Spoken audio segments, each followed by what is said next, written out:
the static clears. Unwanted brotherhood of tears. Grief can weigh us down alone, but here we find a common home. The voices speak to heart and soul. In darker times they make us whole. Through Jesus' light we find our way. In every night there comes a day. From shadows to the dawn we rise, hope reflected in our eyes. We have Modern Fraternity Podcast. Greg Tonkinson here along with my co-host and lovely wife Jen. We're here at Tonks Pub, always at Tonks Pub. We enjoy the ambiance and the environment, but mostly we enjoy the conversation. Hey, listen, we have partnered recently with the Herzog Foundation and we love it. If you are in the business of raising up the next generation to follow Christ passionately, with fervor, with obedience, man, I can't recommend the Herzog Foundation enough. HerzogFoundation.com/podcast. You're going to find Unwanted Fraternity on there, our sister podcast, Melior, the podcast. And then you're going to find about a dozen other podcasts that are going to put tools in your tool belt when you're up against preteens, teens, kids of your own, kids at your school maybe, and you're thinking, how can I help them understand Jesus better? HerzogFoundation.com/podcast. Well, Jen, we spent last episode talking to our special guests, Brian and Kris Dunn, and we had such a good time, and we graciously said, would you guys come back for a second episode? And they said, you know what, we'll think about it. They thought about it. If I was religious, I would say they prayed about it. They were going to join us for a second episode. So Brian and Kris Dunn, thanks so much for joining us once again. Wonderful. Well, thank you so much for having us. It was a little more fancy than that. You know, Greg said, hey, we'll have our people call your people. We'll do sushi. There was that whole thing. And yes, so, you know, the dates worked out and we're back. So thank you again. Writer agreement. He wanted green Skittles.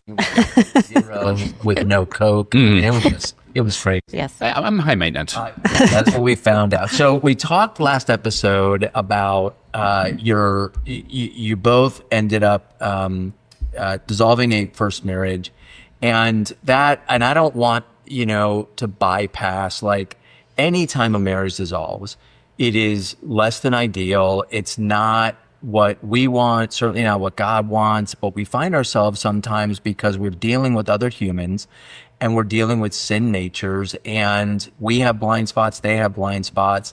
And so when a marriage dissolves, man, it brings about so much self-reflection, anger, all these kinds of emotions, maybe some guilt, maybe some looking back saying, God, I don't know if I'm ready to even enter into yet another relationship, because I don't know much, but I know that every person, though they're made in your image, is fallen. And so if I get back into a relationship, God, what's going to stop that one from going south as well? And so you guys did such a great job in telling us your story, the highs and lows, but we ended last episode with, you ended up popping the question, you got married. And so if you haven't heard the last episode, go back and get to know Brian and Kris in the last episode. And now you're settling into, the ring's on, we're now headed to the altar in that season of engagement, where I think even with our first marriages, there is a little bit of anxiety, a little bit of, this is really going to happen. Was it elevated in your second time around? Or did you push through that to, no, I am confident this is the way it should be. I'm so looking forward to it, because now we're going to blend families, and what once was challenging with coming back and forth and driving and all this stuff, now we get to live under one roof.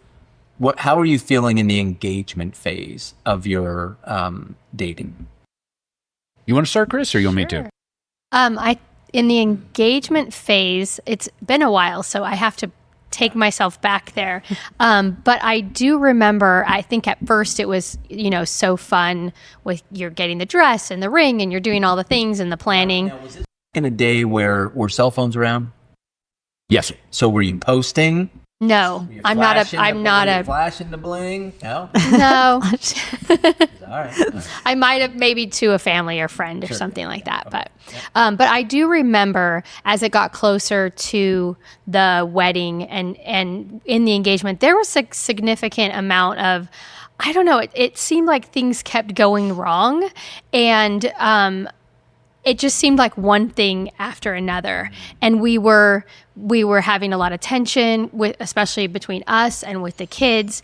And I remember one day realizing that there is an enemy coming against us. And once that kind of popped into my head, I was like, oh, okay.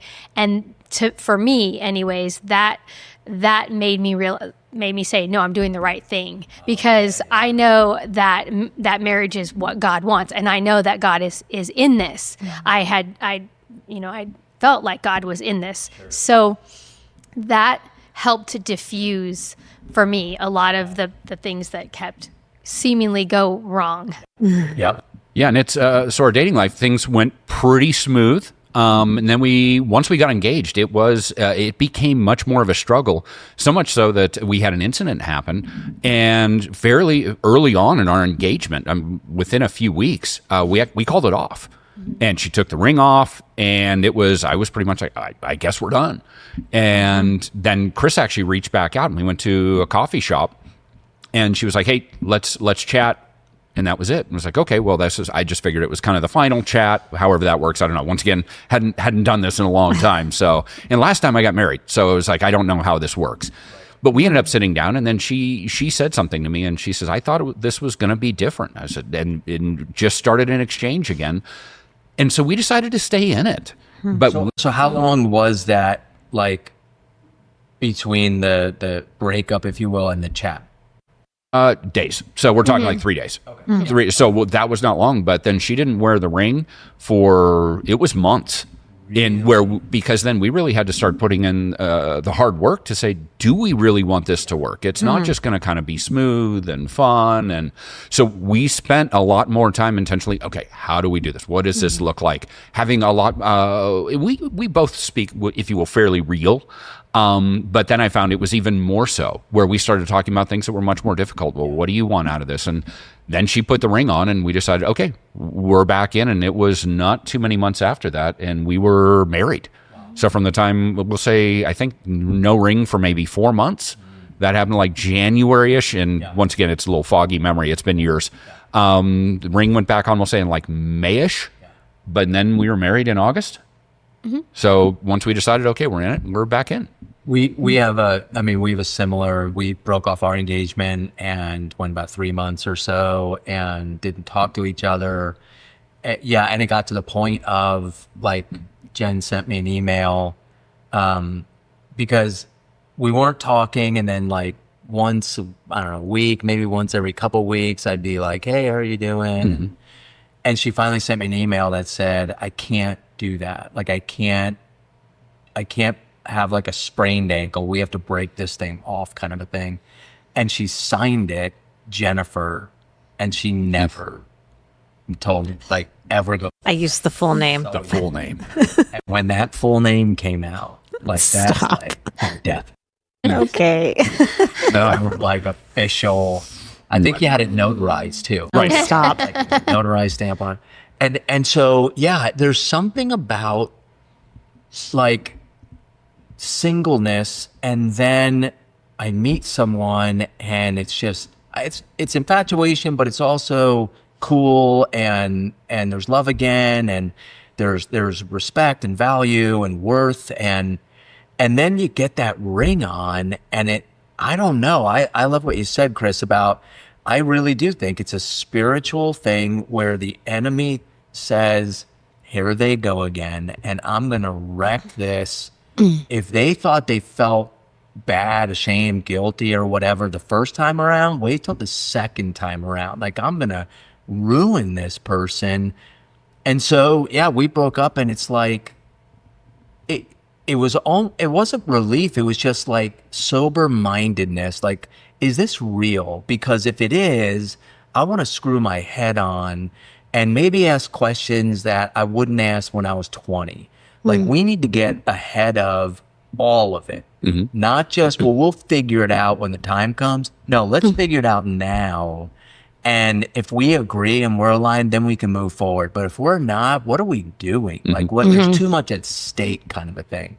So I love that even as painful as it is, that you guys took the time to say, no, this is serious enough where if we're going to do it right, let's have the conversations. And so it doesn't feel good, but in the end, I think when you walk down the aisle, it's like, no, now I feel good because we've done that. We've tilled the soil a little bit better than maybe we were even planning.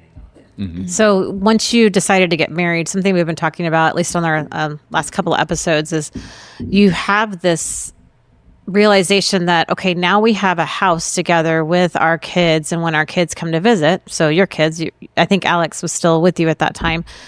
So he already knew house rules, but now you've got to establish new rules and traditions and conversations and all that stuff with a whole new group of kids. And they didn't really ask to be in it, but now they're in it, and they have no point of reference. Something we were talking about earlier. These kids don't know what it means to be married and working through a marriage and trying to, put God at the head of the household or the head of your marriage, and then you being the head of the household and so forth. How did you guys set that up? And did you do it well or did you not do it well? Because we were like, we kind of didn't do it well. So. I would say we did it. Oh, go ahead. No, you go ahead. We did it fairly poorly. We really did. So that was one where I think with when it was Kris and Alex and I, we kind of had our own vibe. I'd been around a lot, so that was good. But then on the weekends, we would scale from, and so I moved in with Kris so I was in an apartment with a roommate of mine. And then once we got married, I moved in with Kris. So wait, I'm confused. You didn't want Kris and Alex to move into your apartment? Oof. Yeah, no. She had a little bit more room instead of just one room in an apartment. Like an inch more. So on the weekends, and Chris's home was about 1,100 square feet. All 6 of us. 3 of us? That was fun. Oh my goodness. 6 is a little tight on the weekends. And with 4 boys that were, I think, ages by now, what would it be? 12 would be like 6, 8, 12, 13. It was loud. There was a lot of combat things breaking just from living. And it was wild. So Kris usually leads a little quieter lifestyle. But then on the weekend, it's like going from that to, professional football game or something like that. Doors breaking. Years, it's you and Em. Yeah. Like, wow. And then you go from that to 5 other guys. Yes, in 1,000 square feet. Yes. And 1,000 square feet. Wow. And they're all going to... And so did they share rooms? How did that work? So Alex still had his room. I did not want to displace him out of his room. I didn't think it was fair because he was 12. And his boys were so used to being together. Brian built a triple bunk bed in a room for them. So all 3 of them were in one. The top bunk have like... Any space? No. It was bottom cool. and top, It was and then really there was another cool. one that was built on an L. So it was a mid-length, so then you could put storage underneath That's it. cool. Oh, yeah. Yeah. Top kid would have been smashed in there pretty tight, but they're little and skinny They at were that age. little, You just stack them like cordwood. See it as an adventure. Yeah, they liked it. That's so cool. Yeah. I didn't think it was really that hard because we had 4 boys.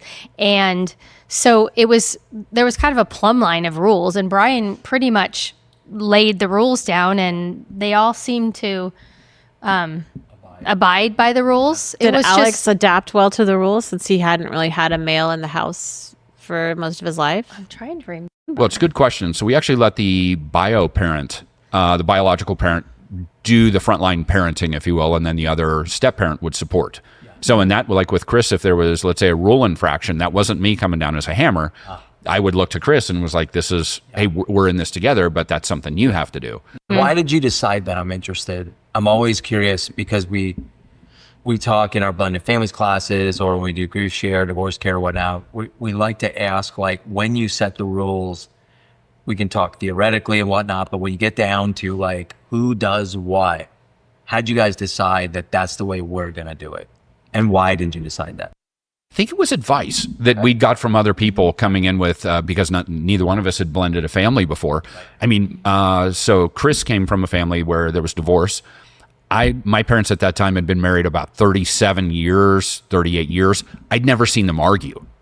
So that was when we had two different backgrounds, and that so we sought advice, and that was a piece of advice that we got was they said let the bio parent take the lead, and then the other step parent support, and so then that way not one person's just the heavy all the time, and it would make it more awkward. Let's say in that case for me to come down on Alex.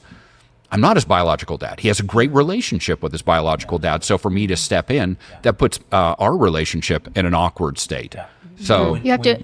If you were home alone with a bunch of boys and Brian's at work or somewhere and they're out of bounds, they're going sideways, how does that work? Yeah, like what do you So wait till your dad gets home? we did not do that very often. Oh, okay. Yes. So, and it was difficult. I was not used to, I didn't know how to do it. That I would say was probably one of the biggest challenges and when you're talking rules, it's really establishing relationships. I mean, I didn't have the relationship with those three boys to lay down the rules. And likewise, Brian saying, hey, his dad has the relationship. So that's why, another reason I would say why we did it that way. But that was probably one of the most difficult things was the rules and how, and me handling that amount of.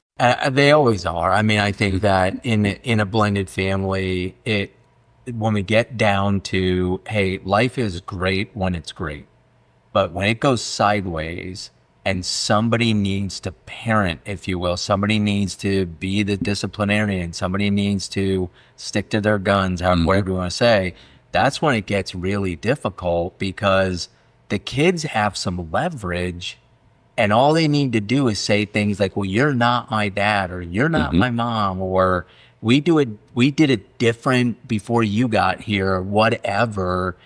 And with your bio kids, they really don't have that, right? It's like, I birthed you, I'll take you out of this. Right. Right. But with step kids, there is that, like Kris, you said, like that. I want to build that relationship so that when there's discipline, you know where my heart is. But to build that relationship, it's not static. It's not in a vacuum to where it's like, let's build the relationship first where everything's perfect so we can get to the discipline. It's let's build a relationship. Oh, you just screwed up. Let's build, you just, like it's in real time at the same time.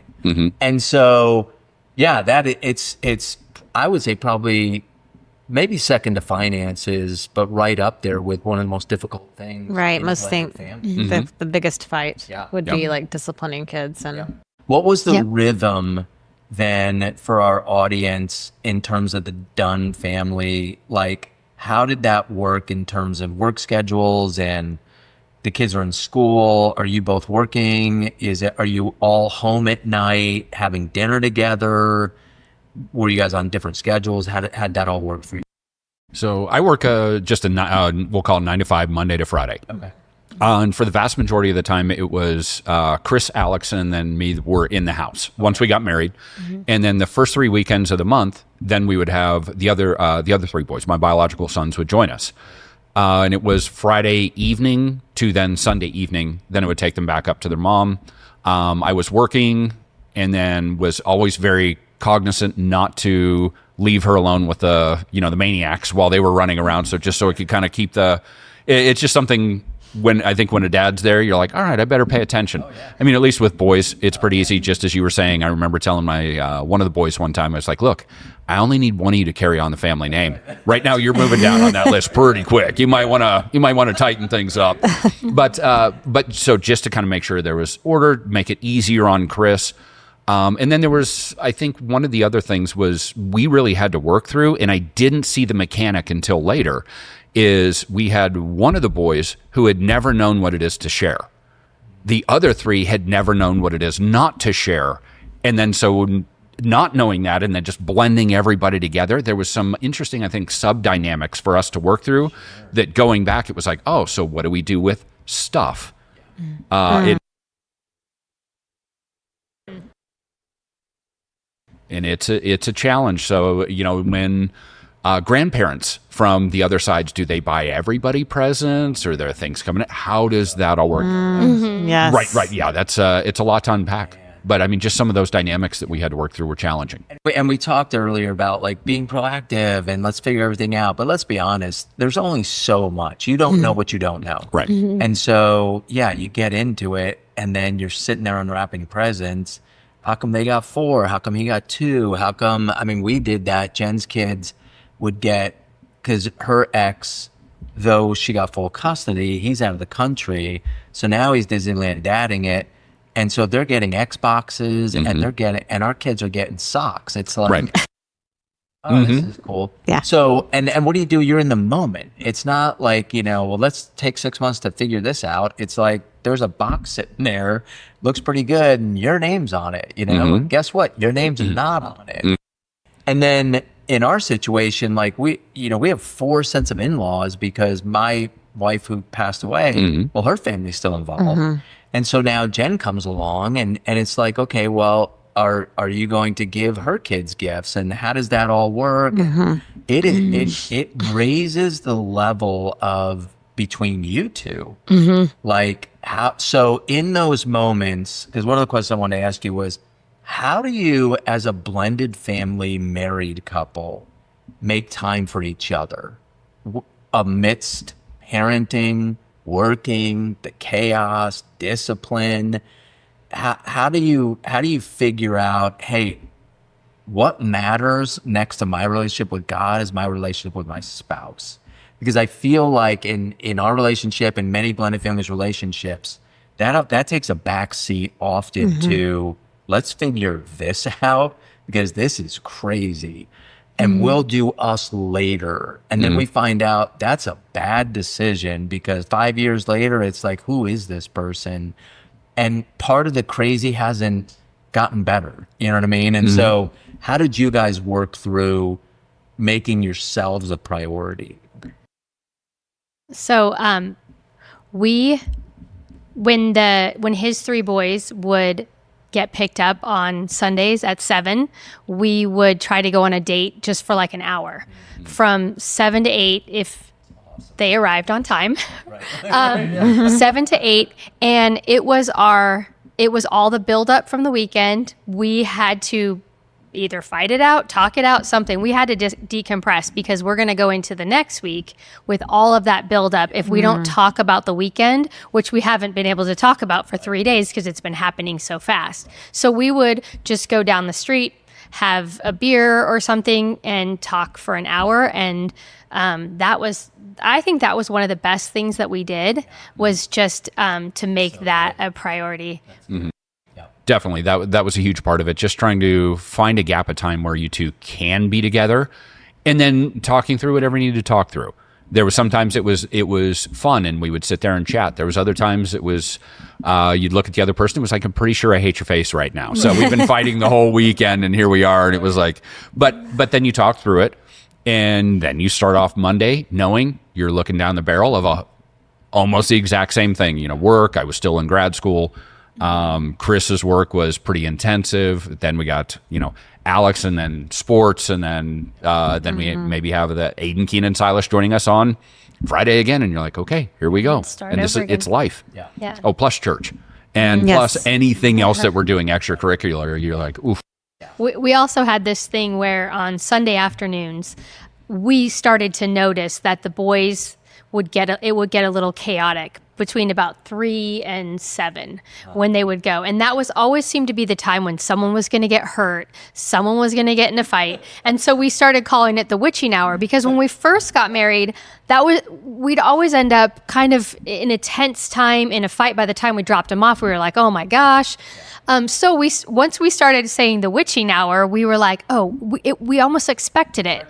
So we're like, okay, we knew what was coming and we could kind of like either brace ourselves or try to prevent the unforeseeable, thing that would happen. We talk about every married couple. You go to a marriage seminar and that's, marriage seminar 101, find time alone and, find that time. But in a blended family, like I cannot recommend that. Like I would tell them, lay out your week, pick times, and stick to those times, starting on like week 1. Like get home from your honeymoon, and start this regular routine, because it will be the lifeblood of your marriage, because you find so little time to do that, and it just isn't. There's so much going on, and so much of it is unexpected. You can't control. You don't know when things are going to happen and who's going to go off the rails and what you need to fix or do. If you have that committed time, even if it's an hour, I would highly, highly recommend that for newly blended families. And like, leave the kids alone, like leave them at home, get a babysitter, do whatever. But when we start the whole like, well, I can't do babysitting anymore, let's bring, Junior's not going to be any problem, then you're missing the point. The point is for the adults in the room to get together who committed to this family to figure this out, because that unspoken anger and resentment, and that festers into, I don't know if I like you. And again, like, divorce rates for second marriages are higher than first. Divorce rates for third marriages are higher than first and second. Why? Well, it's because we've been through it and we figured out I actually can live through a divorce when I may have thought I wouldn't be able to. Look at me, 5 years later, I've done it. And so the devil gets in there saying, you could do it again. Like, you might even be stronger this time, right? So we've got to commit ourselves to, hey, I didn't like the way that this weekend ended. And we need to be okay with, okay, well, another week's coming. How can we do better in this? Because another week's coming. Like, I mean, it's going to be the same thing come Friday. We got to figure this out if we want this thing to last. Right. I mean, it's intense. And to your point exactly, that's something that I've heard and used to teach, that the important always falls prey to the urgent. So like in business, the important, what are those strategic things that you're going to do that, let's say, move your business forward? Well, the urgent, email, phone calls, those types of things take place. Well, if you don't ever prioritize and drive the important into your calendar, that's never going to get done. It's only the urgent. And so the time, if you want to have a great relationship with your spouse, that important piece needs to be given priority at times over the urgent. You still have to take care of the urgent. It's always pressing. You got the kids, you got this, but you have to prioritize that and make sure to take care of that. And we didn't, for me, didn't do necessarily a great job. And please just kick me under the table if I've been going too far. But to your point exactly, in second marriages ending in divorce, ours did. Well, it didn't end that way. But at about 1.5 years into our marriage, I filed for divorce and left. It was just at a place where I was like, you know what, this just isn't working, and didn't let Kris know ahead of time until one morning. It was on a Thursday. I'd got a moving truck and just said, hey, I'm out, and packed my stuff up, and I was gone. And at the time, my parents are getting ready to travel for the summer. They had both retired, and they're just like, okay, we're going to go here. We're going to do this. And I was like, hey, here's what's going on. It's happening in a few days. Can I move in for just a little bit? And then I'm going to get a place up north in North Phoenix. And they're like, are you sure? And I said, yeah. And they're like, okay. And that was it. And so I came, moved my stuff out, and that was done. And I'm a type of person, when I make the decision once and move on. And that's it. And I believe it was about 3.5 months. We were, and I'd filed for divorce, gave her the papers. Kris didn't sign them. And then she really, to her credit, spent a lot of time in prayer. And not only that, just continually reaching out and being shot down every time. It was like, hey, do you want to, and I, for some reason, kept going to like a Bible study with her. And she started to rally friends around us like, hey, let's go do this. Let's go do this. And the whole time for me, it was like, I'm done. I'm out. Yeah. But that whole summer just kept going out. We kept going out, and she kept coming over, to like my parents' house. And then we would sit and talk, and just kept it going. And at a time then she was coming back from California. I was standing out in my parents' backyard, and I was talking, and was chatting with a buddy of mine a couple days earlier, and was just praying out there. And I was like, God, how's this thing going to end? And it was really felt, I believe, the Holy Spirit impress on me. It was just, hey, Brian, you realize it's not just her, right? You've got some things, like you own a part of this. You know that, right? And it was like, you can either fix it now with a known, or you're going to stay broken, and you can try to put your broken self back together with somebody else and do this maybe thrice, maybe however many times you're going to do it. And to me, that was the first time it was a paradigm shift, and it hit. Yeah. And I called Kris right then. I was like, wow. So I called her, And she was on the drive back from California. She went over to see family and that. And I just asked her, I was like, what do you think about getting back together? And I was like, and I would like to. All she'd heard from me for 3.5 months was nope. And she was like, Brian, this really hurts. I'm like, sign the papers and it's over. That was my response. It was like, no, just sign the papers. And so then I sprung a question on her. It was like, what do you think about it? Yeah. Wow. Okay. To Kris, I just need, that's amazing. Wow. So your perspective, I would love to hear that. Well, I think one of the things that we were talking about earlier, and was you had mentioned that you were stuffing some things down. Mm-hmm. And so we were talking about spending that amount of time to try to get those things to percolate up. Yeah. But a lot of them, it was just repetitive that he was pushing it down. And then he just said it would be better. This is too much for you. And so I think that was just to the conversation here. For me, I wasn't necessarily trying to hold the whole thing together because I wanted to stay married or anything. I just felt like I knew I didn't want to be divorced twice, but I really felt like God had put this together. Yeah. And so I wasn't 100% sure that God didn't want this. So I wasn't going to go that way. So I just stayed in it.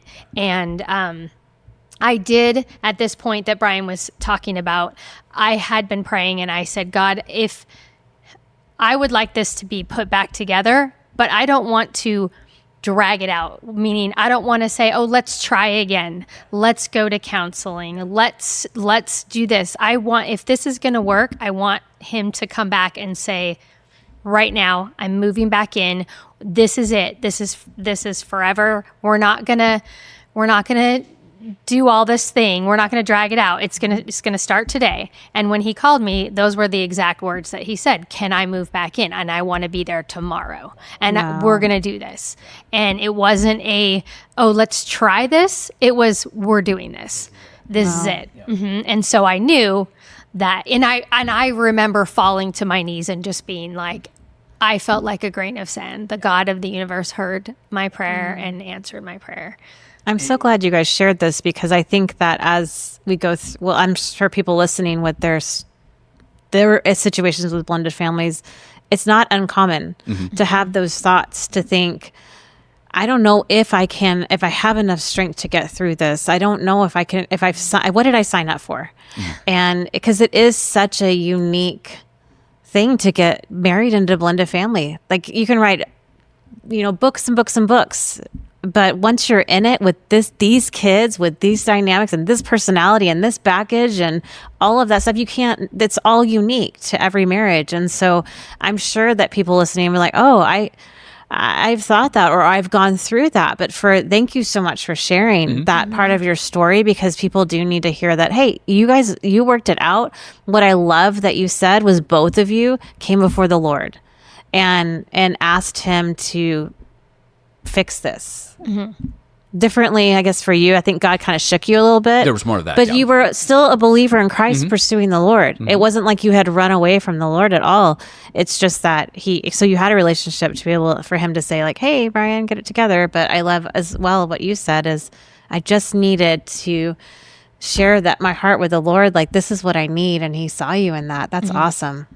Yeah, I mean, I want our listeners to know that it always comes back to you, meaning in a marriage, it's so easy to just point the finger and, hey, let me help you with your blind spots. And unfortunately, we get so good at that we justify, we deflect, we redirect, we tell everyone, well, it's not me. If she would just do this, I'll do this, or vice versa.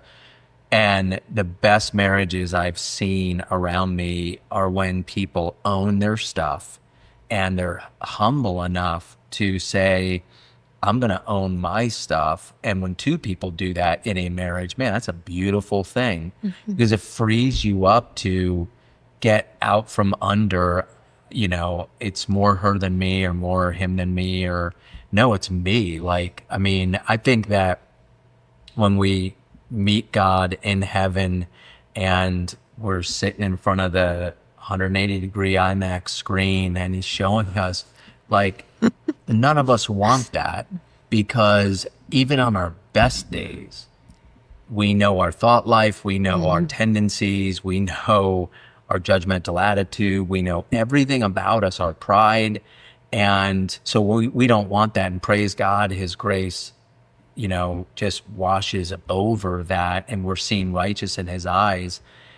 But when humans get together, it's like, it is a miracle, honestly. When I see people stay in marriages for any length of time, it's nothing short of a miracle based on our tendency to act out of our sin nature. And so I applaud you guys for doing that. And I know you would say, because Jen and I were kind of in that same boat. I mean, the amount of fights and anger and loud voices and kids saying, can you guys just keep it down? And it's embarrassing almost to a point. Like, our kids during Mother's Day and Father's Day write us these notes that make you cry, like, you're the best, you know, whatever. And you just think, no, I'm not. Like, you know, then it's just, please stop it, because I'm not. Like, I hate that's the truth. But man, blended families just bring out the best in us, but also the worst in us.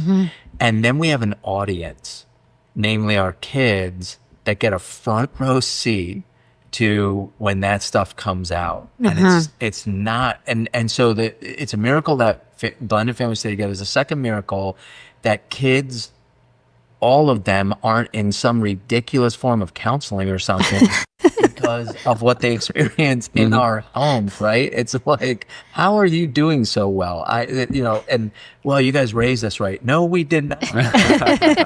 Are you kidding me? We screwed up a lot. What family were you a part of? Wasn't this one? Thanks so much for sharing that. Honestly, like we said, I think last episode, it's someone out there who's about to get married, who is married, who's listening to this, maybe thinking, I'll give this podcast one more shot, but I think I'm going to call it quits, or we don't know where to go with this. And so your story, we've just seen it, that where God says, hey, there's a person out in Ahwatukee, or maybe they're in Alabama, and they're experiencing eerily similar what you guys have been through. Because you've been married for how long now? 12 years? 12 years. Yeah. And so, like, they're looking at year 2 or 3 thinking, I can't see 5, let alone 12. So bring us now. Okay. So you got through that, so to speak. You're still in the game. And that doesn't mean like we're going to make this some Hollywood movie and cue the nice music and whatnot. You still have problems. You still got, challenges. Give us, though, to those couples that are listening out there, give us some highlights to where after that, when you move back in, some moments where you guys looked at each other and thought, man, I'm so glad we're together. Like this is good now because we figured a little bit out. So I would say some of the moments, I think we moved back in, putting things together, it really required both of us to show up differently than we had been. For me, I always tried to bear everything, just the stoic, just handle everything stoically. I'm an internal processor, so I was like, okay, just do that. And I realized that's not only, one, it's good for me in my life till then, except for probably my first marriage, because it allows me to walk through things that most people are like, I don't want to do that. And for me, I can smile and go through it. However, in a marriage, I realized that was a fault on my part. And so what I need to do is to start opening my mouth and to start sharing more emotionally, okay, where I'm at, so that not necessarily for me, but for our relationship, so that Kris could know and understand me better, so that we did that. And then it was taking time, I think, with the boys. When we had them, it was like, okay, we're going to have family time. We need to be more intentional. We did a post-mortem on our breakup and then went, okay, what led us here? How do we then put things in place where we don't do that? So when we have the boys, we go on, it was just sometimes little trips. So we took them down to Tombstone for a weekend. We watched the movie Tombstone. Then we went to to Tombstone, and then so just little things. And we went and hiked the Chiricahuas just to have fun, or we would go to, let's say, Prescott, or just to do things around the house, where go down to the park, throw the football, have fun together. And then in times where it would just be Kris and I, how do we do those times? So when we didn't have, let's say, Aiden, Keen, or Silas over the summer for during the week, but then let's say Alex went with his biological dad. Now that's our time. So how do we then, instead of just go to work, for me, I'd finished up school, but so then it's the grind. How do you keep it out of that grind mindset? So for me, some of those times were special, where sometimes you would just normally walk by him, and it was maybe we went out on a date, or just went and had dinner, or just sat and talked. So those are the times I think that really help to re-strengthen our relationship. That's good. Mm-hmm.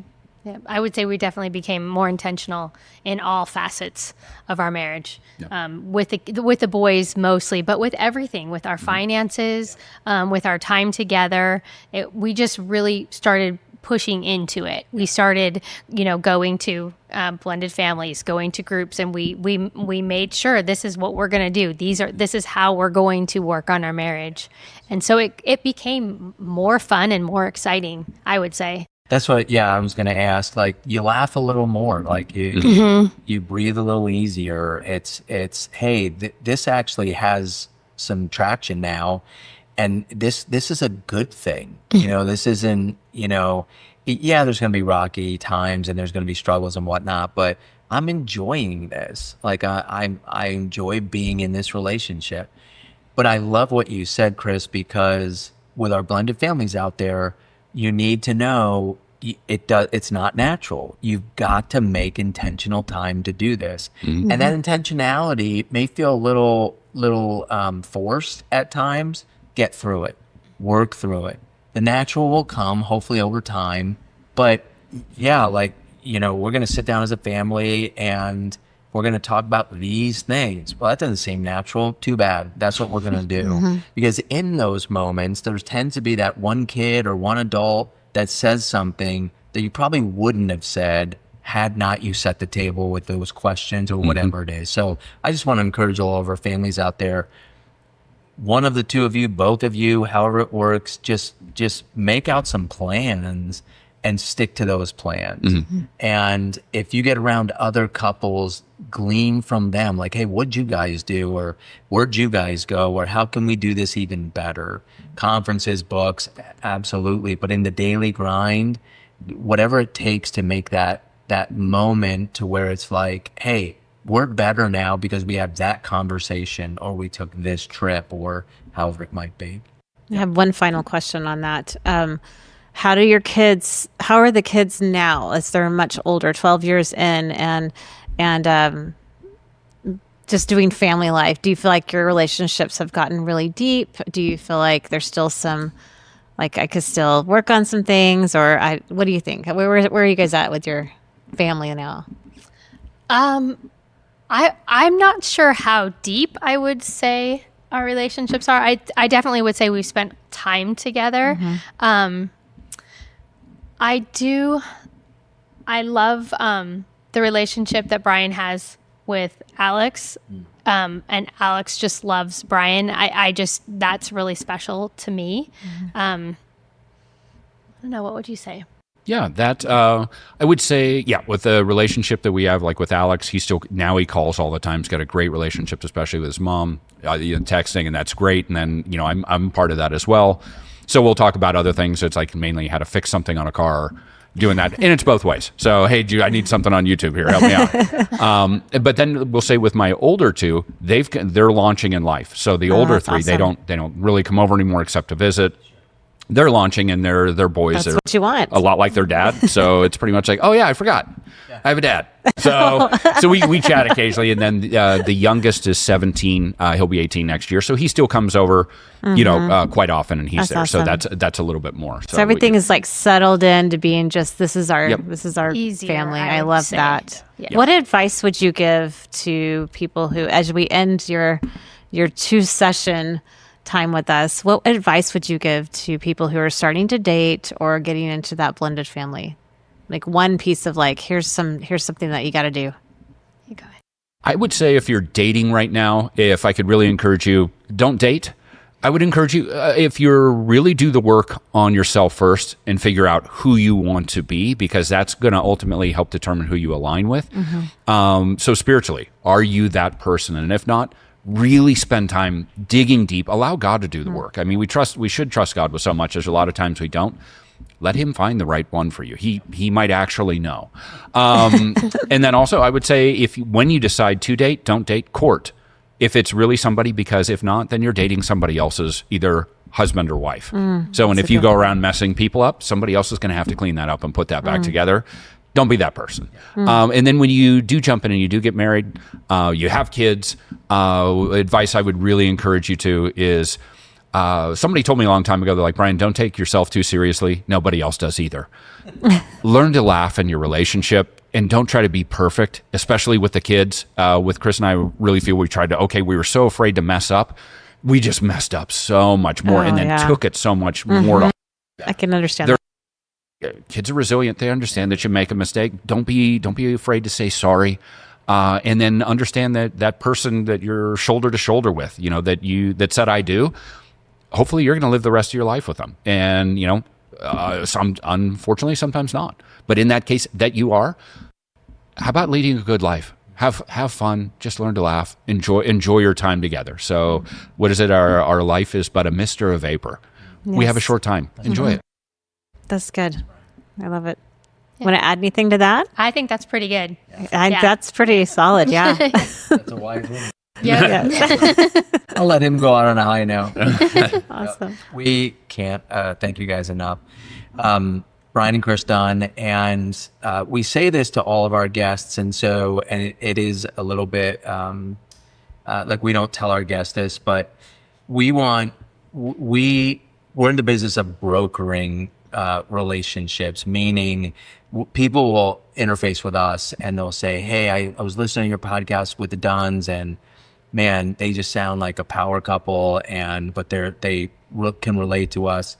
And so I'll speak for the Dunns that if you're in a situation and you would like to do coffee or maybe just hit them up on email or whatnot, I'm sure they'd be available just to give some more wisdom, more advice.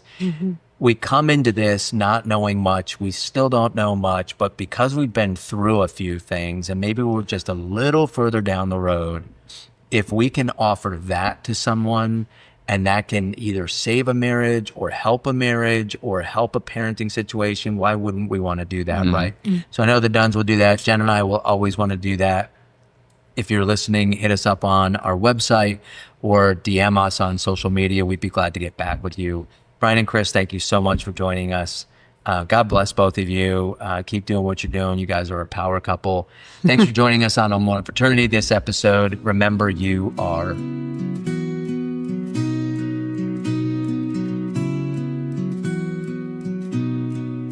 Turn on the mic, the static clears. Unwanted brotherhood of tears. Grief can weigh us down alone, but here we find a common home. The voices speak to heart and soul. In darker times they make us whole. Through Jesus' light we find our way. In every night there comes a day.